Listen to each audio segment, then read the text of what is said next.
नमस्कार, मी अश्विन बापट. एबीपी माझाच्या वेब एक्सक्लुझिव्ह मध्ये आपल्या सगळ्यांचं स्वागत. आज खूप वेगळा आणि इंटरेस्टिंग विषय आहे. विषय मोठा खरं तर आहे, आंतरराष्ट्रीय स्तरावरचा विषय. याचं कारण आज आपण बोलणार आहोत अमेरिकन राष्ट्राध्यक्ष पदाच्या निवडणुकीसंदर्भात. एकीकडे जगभरात कोरोनाचं आलेलं संकट आणि त्या पार्श्वभूमीवर हे संकट आता थोडंसं कमी होते, काही ठिकाणी दुसरी लाट येत असतानाच आता एकीकडे अमेरिकन राष्ट्राध्यक्ष पदाच्या निवडणुकीचे पडघम वाजतायत. किंबहुना निवडणूक आता अगदी निर्णायक टप्प्याकडे पोहोचायला लागली असं आपण म्हणूया. कारण 3 नोव्हेंबरला जी आहे ती निवडणूक पार पडेल आणि त्याच्यानंतर आपल्याला काही निकाल जे आहेत ते हाती येतील. दोन प्रमुख उमेदवार ज्यांच्यामध्ये ही फाईट आहे, व्हाईट हाऊसची फाईट असं आपल्याला म्हणता येईल, ते अर्थातच सध्याचे राष्ट्राध्यक्ष डोनाल्ड ट्रम्प आणि त्यांचे प्रतिस्पर्धी उमेदवार जे आहेत ते जो बायडन. तर या दोघांमधली ही फाईट नेमकी कशी रंगते, अमेरिकन राष्ट्राध्यक्ष पदाची निवडणूक मुळात होते कशी, सर्वसामान्य नागरिकांच्या दृष्टीने, अगदी कॉमन मॅनच्या दृष्टीने पडलेले काही प्रश्न आहेत, त्याची उकल करण्याचा आज आपण प्रयत्न करणार आहोत. आणि त्यासाठी 3 एक्सपर्ट्स आज आपल्या सोबत आहेत. आपल्या सोबत आहेत एबीपी साठी ही निवडणूक थेट अमेरिकेतनं कव्हर करणाऱ्या विशेष प्रतिनिधी कौमुदी वाळिंबे, त्यांचं स्वागत. कौमुदी यांनी अमेरिकेत जाण्यापूर्वी मराठी वृत्तवाहिनीमध्ये अनेक वर्ष न्यूज अँकरिंग केलेलं आहे. त्या जुन्या जाणत्या अँकर आहेत मराठी न्यूज अँकरिंग मधल्या. तर त्यांचं स्वागत करूया आपण. त्यासोबतच अभिषेक सूर्यवंशी आपल्या सोबत आहेत, पॉलिटिकल कम्युनिकेशन एक्सपर्ट, विकिपीडिया स्वास्थ्य उपक्रमाचे ते संचालक आहेत आणि आंतरराष्ट्रीय घडामोडींचा त्यांचा दांडगा अभ्यास आहे. अभिषेकजी, तुमचं देखील स्वागत. अश्विन बोधले, अमेरिका स्थित भारतीय आपल्यासोबत आहेत. अमेरिकेतील गुंतवणूक क्षेत्रातल्या संबंधित कंपनीचे ते उपाध्यक्ष आहेत. याशिवाय ही कंपनी मर्जर आणि एक्झिक्युशन मधली खूप मोठं नाव असलेली कंपनी आहे आणि सध्या वॉशिंग्टन डीसी मध्ये त्यांचं वास्तव्य आहे. म्हणजे त्या अर्थी व्हाईट हाऊसच्या अगदी जवळ किंवा व्हाईट हाऊसवर बारकाईने नजर ठेवून त्या सगळ्या घडामोडींवर ते आहेत असं आपण म्हणूया. आणि उस्मानाबाद जिल्ह्यातल्या येरमाळा गावचे ते आहेत आणि ग्रामीण भागातली ही गुणवत्ता आणि आज तिकडे जाऊन त्यांनी इतकी मोठी भरारी घेतलेली आहे. सो अश्विन यांचं देखील स्वागत. तिघांचंही स्वागत करून आपण सुरुवात करूया या चर्चेला. आणि मी जसं म्हटलं की अगदी कॉमन मॅन, सर्वसामान्य माणूस जो भारतामध्ये आहे, जो ज्याला या अमेरिकन राष्ट्राध्यक्ष पदाच्या निवडणुकीबद्दल जाणून घ्यायचंय, तर त्याच्या दृष्टीने आज आपण ही चर्चा करणार आहोत. तर सगळ्यात सुरुवातीला मी जाईन अभिषेक सूर्यवंशी यांच्याकडे, जे पॉलिटिकल कम्युनिकेशन एक्सपर्ट आहेत. अभिषेकजी, मला पहिला प्रश्न तुम्हाला हाच विचारायचा आहे की अमेरिकन राष्ट्राध्यक्ष पदाची ही निवडणूक जी आहे त्याची प्रक्रिया नेमकी कशी असते, किती काळ ही निवडणूक चालते, काय सांगा? प्रक्रिया तशी निवडणूक 3 नोव्हेंबरच्या पहिल्या मंगळवारी इलेक्शन डे असतो, ज्यावेळेला सगळे येऊन मतदान करतात. त्याच्याबरोबरच अमेरिकेत यावेळेला सगळ्यात महत्वाची जी गोष्ट होती ती म्हणजे मेल इन बॅलेट. कोरोनामुळे बऱ्यापैकी सगळ्यांच्या घरी पत्र गेलेली आहेत, ज्याच्यावर तुम्ही टिक करून पाठवू शकता की तुम्हाला कुणाला मतदान द्यायचं आहे. ही प्रक्रिया बऱ्यापैकी 2 वर्ष आधीपासून सुरू होते, ज्याच्यामध्ये 2 मुख्य पक्ष आहेत. एक आहे रिपब्लिकन पक्ष आणि दुसरी आहे डेमोक्रॅटिक पार्टी. दोन्ही पक्ष द्विपक्षीय 2 पक्षांमध्ये ही निवडणूक रंगते दरवेळेला. ऑफकोर्स काही इंडिपेंडंट आणि अपक्ष पण उमेदवार असतात, पण मुख्यतः आतापर्यंतच्या इतिहासात फक्त 2च पक्षांची लोक आलेली आहेत. त्याच्यामुळं भारताच्या आणि त्या अमेरिकेच्या परिस्थिती दोन्हीमध्ये गठबंधन, ज्याला आपण म्हणतो की आघाडी जी आहे, ती अमेरिकेत बघायला भेटत नाही, का तर फक्त आहेतच 2 पक्ष. आणि दुसरी सगळ्यात महत्वाची गोष्ट जी अमेरिकेत आहे ती म्हणजे राष्ट्रपती हा तो लोकांकडून निवडला जातो. आपल्याकडे आपण खासदार निवडतो, खासदार एकत्र येऊन पंतप्रधान निवडतात. त्याच्यामुळे अमेरिकेचं हे पण एक विशेष आहे की, आणि राष्ट्रपती जेव्हा निवडला जातो तेव्हा राष्ट्रपती त्याला पाहिजे त्या प्रकारचे वेगवेगळे मंत्री किंवा हे स्टेट सेक्रेटरी किंवा बाकीचे सेक्रेटरीज ते निवडू शकतात.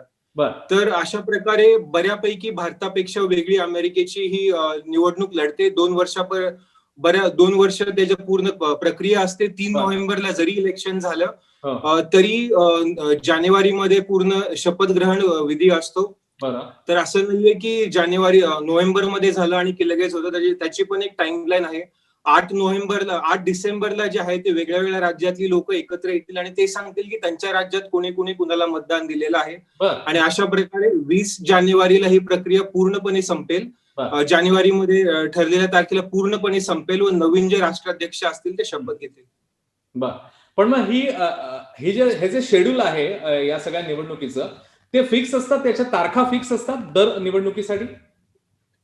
तारखापेक्षा ज्या पारंपरिक पद्धतीनं चालत आलेलं आहे ते फिक्स असतं. जसे की इलेक्शनची जी तारीख आहे ती पहिला मंगळवार असतो. पहिल्या सोमवार नंतरची जी तारीख येते ती यावेळेला आहे ती 3 नोव्हेंबर आहे. त्याच्यामुळे ठोकताळे असे असतात आणि त्यावेळेला जी तारीख लागेल, तारीख पडेल तो मग इलेक्शन डे असतो.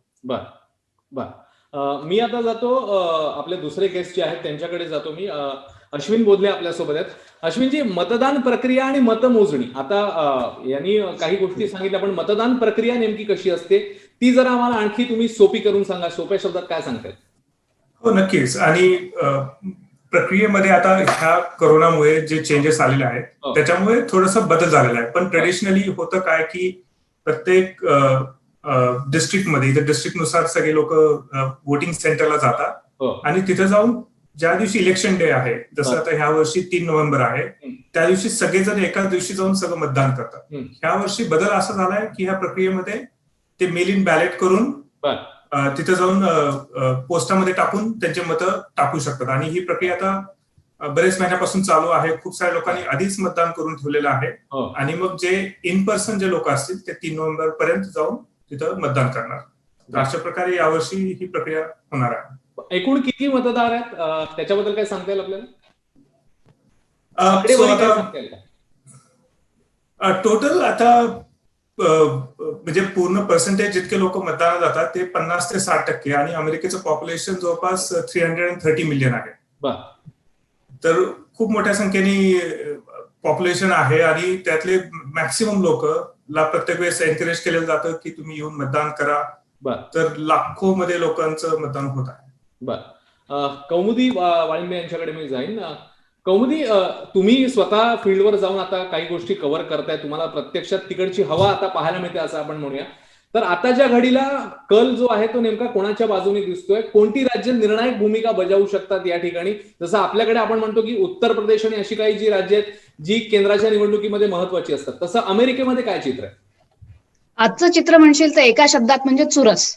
ही थोडं एक उपमा द्यायची झाली तर असं म्हणता येईल की ही ससा आणि कासवाची शर्यत झालेली आहे. पण ससा कोण आणि कासव कुठलं हे आता 3 नोव्हेंबरला किंवा खरं 3 नोव्हेंबरला जर रिझल्ट लागला नाही तर त्यानंतरच्या 4-5 दिवसानंतर स्पष्ट होईल. राज्य कुठली महत्वाची आहेत तर पेन्सिल्व्हेनिया आहे, मिशिगन आहे, विस्कॉन्सिन आहे, अॅरिझोना, नॉर्थ कॅरोलायना आणि त्याच्याबरोबरच फ्लॉरिडा ही महत्वाची जी राज्य आहेत तिथे रिझल्ट लागणार. कारण बाकी बहुतांश राज्यांमध्ये कुठलं राज्य कुठल्या बाजूने वोट देईल हे साधारणपणे ठोकताळे ठरलेले असतात.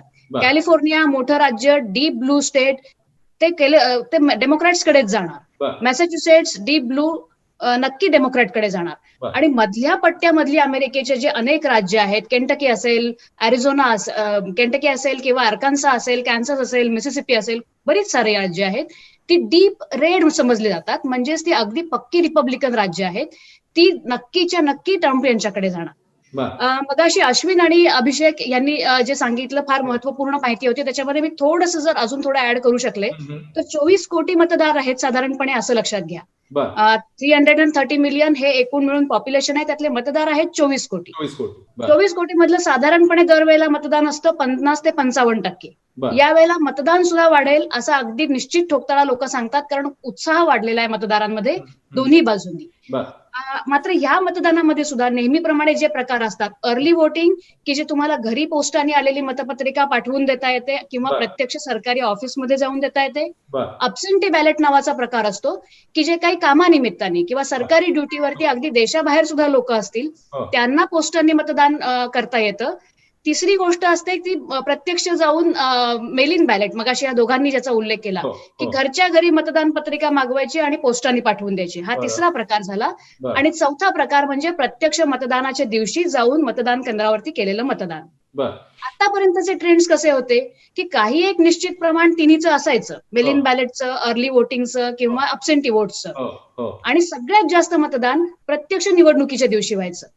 यावेळेला चित्र उलट होताना दिसतंय. आतापर्यंत जवळपास 8.5 कोटी लोकांनी मतदान करून झालंय. It's a very big number. म्हणजे मागच्या वेळी 2016 साली जितकं एकूण मतदान झालं होतं त्याच्यापेक्षा निम्म्याहून जास्त हे मतदान आहे. आणि त्याच्यामध्ये 2 कारणं असू शकतात. एक तर लोकांना कोविडची धास्ती आहे. मगाशी तू पण उल्लेख केला होतास की कोविडचं प्रमाण काही ठिकाणी कमी होताना दिसत आहे. ते खरं म्हणजे भारतामध्ये चित्र आहे.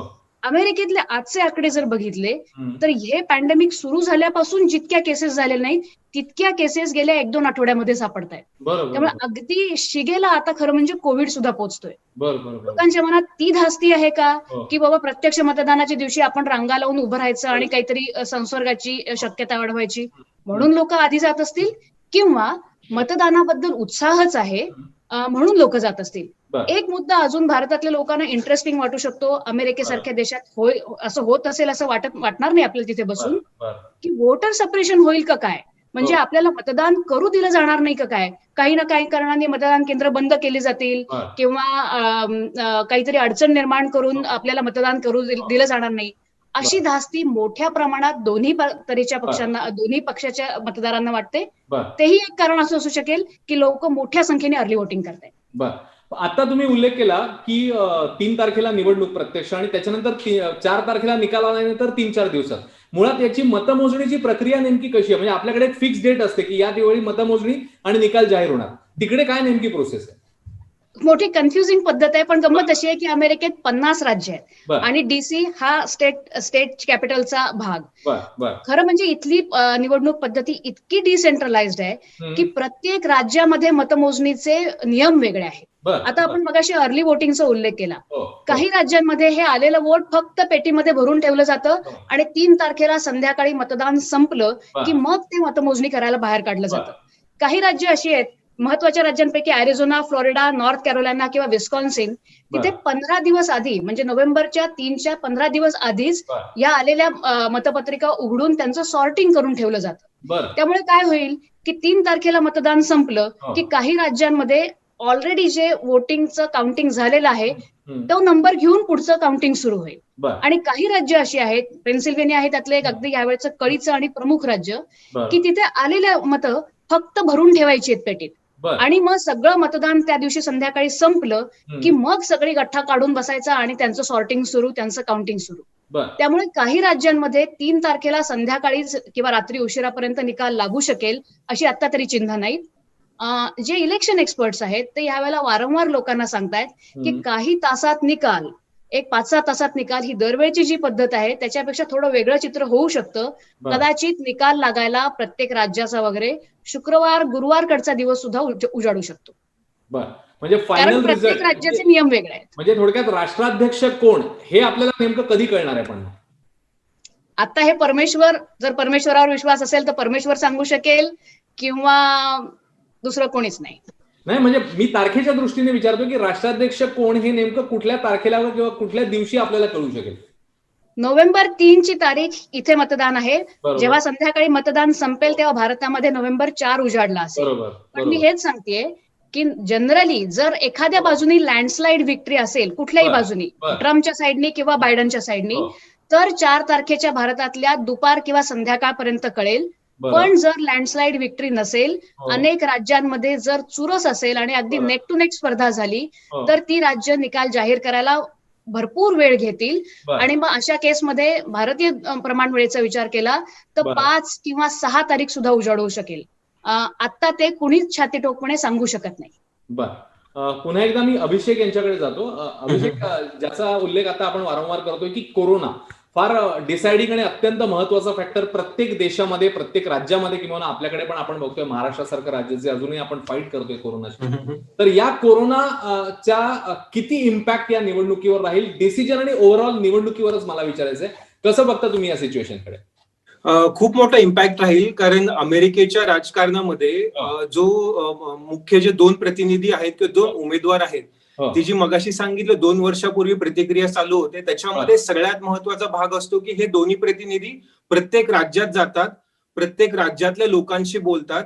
कोरोनामुळे पहिल्यांदाच ह्या ज्या रॅलीज आणि ह्या ज्या असतात अमेरिकेमध्ये, जे सगळेजण जाऊन बघतात की कुठला उमेदवार काय बोलतो, तर त्या रॅली पहिल्यांदा थांबलेल्या आहेत. दुसरी गोष्ट जी आहे, जी प्रेसिडेन्शियल डिबेट ज्याला म्हणतात, की ज्याच्यामध्ये 2 उमेदवार एकत्र येऊन जे मुख्य विषय आहेत त्याच्यावर बोलतात, त्या रॅलीवर पण, त्या ज्या डिबेटवर पण यावेळेचा परिणाम झालेला आहे. ऑनलाईन घ्यायची नाही घ्यायची त्याच्यावर चर्चा झालेली आहे. आणि दुसरं जे आहे की अर्थातच जे कार्यकर्ते आहे, ज्याला कॅम्पेनिंग आपण म्हणतो, की दारादारात जाऊन लोकांना सांगणं की तुम्ही रजिस्ट्रेशन केलं का, तुम्ही नोंदणी केली का, मतदान केलं का, तर या सर्व प्रक्रियेवर कोरोनाचा खूप मोठा इम्पॅक्ट पडलेला आहे. आणि अमेरिकेच्या राजकारणात सगळ्यात महत्वाची गोष्ट असते ती हेल्थ केअर सिस्टीम. नेहमीच पॉलिटिकल मुद्दा राहिलेला आहे. हेल्थ केअर इन्शुरन्स, तर नक्कीच कोरोनाचा परिणाम या इलेक्शन मध्ये नक्की बघायला मिळेल. मी पुन्हा एकदा अश्विन यांच्याकडे जाईन. अश्विन, जसं आता ह्यांनी सांगितलं की कोरोना हा खूप मोठा फॅक्टर राहणार आहे, पण सध्याच्या घडीला आपण जर सिच्युएशन बघितली तर जसं आता कौमुदी देखील सांगतात की चुरस, तर ह्या दोन्ही जे प्रमुख उमेदवार आहेत त्यांचं अनालिसिस किंवा त्यांचं 1 to 1 जर आपण कंपॅरिझन करायचं झालं तर तुम्ही अनालिसिस दोघांच्याही उमेदवारीचं किंवा एकूण राजकीय कारकिर्दीचं कसं करा? हो, आणि तुम्ही इनिशियली सांगितलं की मी वॉशिंग्टन डीसी मध्ये राहतो आणि तिथं सगळे कॉन्व्हर्सेशन सगळे पॉलिटिकल टॉपिकवरच आहेत.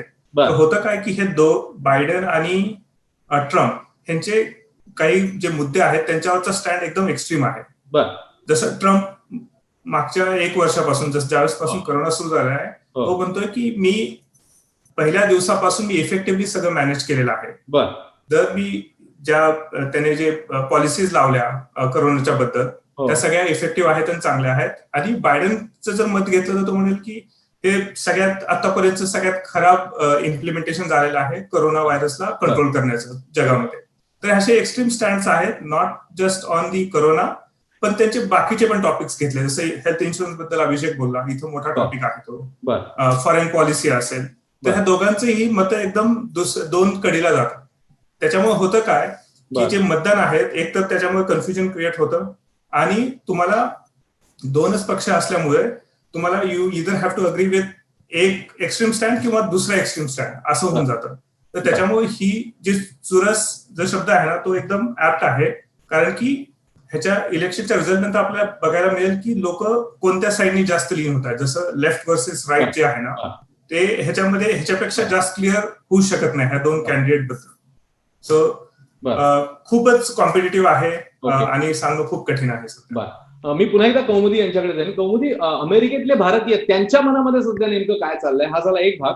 आणि दुसरं म्हणजे महिला वर्ग, म्हणजे तुम्ही देखील आपल्याकडे एक एबीपीला स्टोरी केलेली होती की महिलांचा पाठिंबा नेमका कोणाला किंवा महिला कोणाच्या विरोधात जात आहेत सध्या. तर काय चित्र आहे नेमकं अमेरिकेतले भारतीय आणि महिला वर्ग, काय सांगता?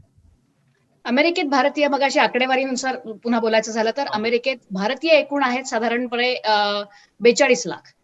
त्याच्यामधले 5 लाख लोक, पुन्हा एकदा आपल्याला ऐकायला कठीण जाईल हे किंवा विश्वास बसणार नाही, ते अनडॉक्युमेंटेड इमिग्रंट्स आहेत असं म्हटलं जातं. म्हणजे जनरली आपल्याकडे आपण जे म्हणतो की बांगलादेशी घुसखोर आलेत आणि ते काही परवानगी घेऊन आलेले नाहीत, अमेरिकेमध्ये 5 लाख भारतीय जवळपास तसे आहेत.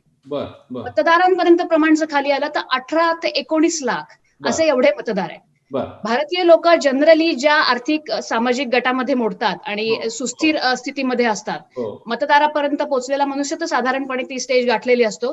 ते बघायला गेलं तर काही विशिष्ट राज्य आहेत की जिथे मतदार विभागले गेलेले आहेत. कॅलिफोर्निया असेल, मॅसेच्युसेट्स, न्यूयॉर्क, न्यूजर्सी जिथे अभिषेक राहतात, किंवा पेन्सिल्व्हेनिया राज्य असेल, या काही राज्यांमध्ये भारतीय मतदार विभागले गेलेले आहेत. यातली काही कळीची राज्य आहेत. पारंपरिक दृष्ट्या बघितलं तर भारतीय मतदार डेमोक्रॅटिक पक्षाला मत देणारे मतदार आहेत. यावेळेला त्याच्यामध्ये थोडाफार स्विंग दिसून येतोय. असं 2 महत्वाचे सर्वे झाले त्याच्यामधून समोर आलेलं आहे. एक आपी डेटा म्हणून एक संस्था आहे की जे भारतीय प्रोफेसरच चालवतात, त्यांनी केलेला सर्वे आहे. दुसरा कार्नेगी आणि इतर काही प्रतिष्ठित युनिव्हर्सिटीजने केलेला त्यांचा सर्वे आहे. आणि दोन्ही सर्व्हेज मध्ये असं दिसून येतंय की 70 ते 72% भारतीय मतदार अजूनही डेमोक्रॅटिक पक्षाच्या मागे उभे आहेत. हिलरी क्लिंटनना साधारणपणे 14 ते 15% भारतीयांची मतं मिळाली होती. यावेळेला ते प्रमाण वाढेल आणि ते प्रमाण साधारण 27 ते 28% जाईल असंही साधारण दोन्ही सर्व्हेज मधून चित्र बाहेर येत आहे. त्यामुळे ट्रम्प यांच्यामुळे काही ना काही मतदार किंवा रिपब्लिकन पक्षाच्या टॅक्स पॉलिसीचं आकर्षण वाटून काही ना काही मतदार रिपब्लिकन पक्षाकडे वळलेले आहेत. पण तरी सुद्धा अजून भारतीयांची प्रामुख्यानं मतं डेमोक्रॅट पक्षाला पडतील असा अंदाज आहे. महिलांचा तुम्ही उल्लेख केला, तो एक मोठा गट यावेळेला ट्रम्पच्या विरोधात जाईल असं सर्वसाधारणपणे चित्र आहे. पण त्याच्यामध्ये सुद्धा वेगळे वेगळे विभाग येतात. कृष्णवर्णीय महिला आहेत, श्वेतवर्णीय महिला आहेत. कृष्णवर्णीय महिलांचं प्रामुख्याने मोर दॅन 67% वोटिंग हे मागच्या वेळेस हिलरी क्लिंटन यांना झालं होतं. त्यामुळे तो वर्ग तर आधीच डेमोक्रॅट पक्षाकडे आहे. तो एक खंदा समर्थक मानला जातो हा वर्ग डेमोक्रॅट्सचा. रिपब्लिकन पक्षामध्ये मात्र मागच्या वेळेस अनेक व्हाईट विमेन ज्या होत्या त्यांचं जवळपास 48% पर्यंत प्रमाण हे मिळालं होतं ट्रम्प यांना. पण गेल्या 4 वर्षामधली त्यांची वर्तणूक आणि त्यांच्या पॉलिसीज या दोन्हीमुळे त्या मतदार वर्गामध्ये प्रचंड मोठी घट होताना दिसतेय. त्यामुळे महिला वर्ग हा साधारणपणे यावेळेला ट्रम्प यांच्या विरोधात जाईल असं चित्र आहे. ट्रम्प यांच्या गेल्या 1-2 आठवड्यामधल्या रॅलीज बघितल्या तर त्यांनी सुद्धा प्रत्यक्ष स्टेजवरनं आवाहन केल्याचं लोकांनी युट्यूबवरती किंवा इतर एबीपी माझावर किंवा इतर चॅनल्सवरती पाहिलं असेल की ते जाहीरपणे विधानं करतायत की suburban women will you please like me. म्हणजे आता शेवटच्या टप्प्याला त्यांना जरा आवाहन करायचंय, त्यांना म्हणायचं की तुम्ही मला का वोट करत नाहीये, कारण मी तर खरं म्हणजे खूप चांगला कारभार करतोय. बघायचं आता, घोडा ऑलरेडी खूप मोठ्या प्रमाणात वोटिंग झालंय. 3 तारखेला वोटिंग कम्प्लीट होईल. एक इंटरेस्टिंग मुद्दा आहे अश्विन, मी एक सांगू शकले तर, I am going back on that, पण इंटरेस्टिंग आहे म्हणून भारतीय मतदारांना, महाराष्ट्रातल्या मतदारांना ऐकायला आवडेल कदाचित, की 3 तारखेला वोटिंग संपतंय, अधिकृतपणे मतदान केंद्र अमुक वाजता बंद होणार. बरोबर. परंतु त्याच्यानंतर सुद्धा अनेक राज्यांमध्ये मतपत्रिका स्वीकारण्याची सोय असते. म्हणजे कसं, की जे मेलिंग बॅलेट केलं जातं, म्हणजे पोस्टाने पाठवलं जातं, त्याच्यावर जर 3 तारखेचा शिक्का असेल त्या पत्रावरती, तर अनेक राज्यांमधली कायदेशीर तरतूद अशी आहे की ती पुढच्या 7 दिवसांमध्ये ती मतपत्रिका स्वीकारली जाते. म्हणजेच घरच्या घरी जरी केलं आणि 3 तारखेला एकदा शिक्का पडला तरी सुद्धा ते वोट तिथं ऑफिसमध्ये पोहोचतं आणि ते काउंट करावं लागतं. त्यामुळेच निवडणूक काउंटिंग मधला पेच वाढतो. बर. ओके. पण मग सध्याच्या घडीला म्हणजे जसं आपण सगळेच म्हणतोय आता की जसं आणि तुम्ही देखील सांगितले की चुरस आहे. आपण सेशन वाइंड अप करताना मी एक छोटासा पोल घेऊया तुमच्या तिघांमध्ये. तर सुरुवात मी करतो अभिषेक यांच्यापासून. अभिषेक, आताच्या घडीला काय वाटतंय, कोणाचं पारडं जड आहे, बायडन की ट्रम्प? काट्याची टक्कर आहे, दरवेळेला काही सांगता येत नाही, त्याच्यामुळं पण किती पर्सेंटेज 100% जर विभागणी करायची झाली तर तुम्ही काय पर्सेंटेज डिवाइड कराल? 49-50, म्हणजे दोघांना जर समजा कुणी जरी निवडून आलं तरी खूप म्हणजे खूप कमी मार्जिननी खूप त्याच्यामध्ये फरक असेल. अश्विन, तुमच्याकडे येईल मी. अश्विन, सो मी म्हणेल सध्याचे जे पोल्स वगैरे आहेत ना त्यानुसार बायडन पुढे दिसत आहे. पण आपल्याला सगळ्यांना माहिती आहे 2016 मध्ये काय झालं, त्यावेळेस सुद्धा हिलरीचे पोल्स बरेच पुढे होते आणि ट्रम्प निवडून आला. तर आणि ही सेकंड टर्म आहे, तर त्याच्यामुळे पण थोडंसं इक्वेशन चेंज होतं. तर असं वाटतं की ट्रम्पचा पडा थोडा हेवी राहील, पण पोल्स सजेस्ट करतायत की बायडन पुढे. कौमुदी, वाइंड अप करताना जसं तुम्ही मगाशी बोललात चुरस अजूनही सांगता येत नाही, पण आत्ताच्या घडीला तुम्ही सगळं तिकडची ग्राउंड सिच्युएशन पाहिलेली आहे, तुम्ही स्वतः कव्हर करताय इलेक्शन, तर आत्ताच्या घडीला कुणाला किती पर्सेंटेज, कुणाचं पारडं जड? स्पर्धा 270 मतांची आहे, स्पर्धा लाखो मतांची नाहीये. त्यामुळे मी हे नक्की सांगू शकेन की पॉप्युलर वोट्स मध्ये बायडन पुढे आहेत. पण 270च्या म्हणजे इलेक्ट्रल कॉलेज वोट्सच्या गणितामध्ये काय होईल हे एका राज्यात बसून 50 राज्यांविषयी सांगणं इट्स टफ. पण म्हणजे सध्याच्या घडीला आपल्या या डिस्कशनच्या एंडला असंच सध्या तरी कळतंय की अजून माहिती नाही की कोण जिंकू शकेल आणि येणाऱ्या काळामध्ये आपल्याला अजून चित्र जे आहे ते स्पष्ट होत जाईल. थँक्यू सो मच सगळ्यांना. आपण या इतक्या महत्वाच्या सेशनसाठी वेळ दिला, एबीपी माझाच्या वेब एक्सक्लुझिव्ह साठी. अजूनही पुढच्या काळामध्ये म्हणजे जोपर्यंत आपल्याला निकाल हाती येत नाही किंवा निवडणूक अगदी 4 तारखेच्या आदल्या दिवशी देखील आपल्याला उत्कंठा जी आहे ती शिगेला पोहोचलेली असणार आहे भारतात देखील. तर त्या दृष्टीने देखील आपण इथून पुढच्या सेशन्समध्ये या संदर्भात जी आहे ती चर्चा करतच राहू. अभिषेक, त्यानंतर अश्विन आणि कौमुदी, तुम्हाला तिघांचे खूप खूप धन्यवाद. थँक्यू सो मच आणि चर्चेत सहभागी झाल्याबद्दल मनापासून थँक्यू. धन्यवाद. धन्यवाद. आणि यासोबत या वेब एक्सक्लुझिव्ह मध्ये आता आपण इकडेच थांबतोय. नमस्कार.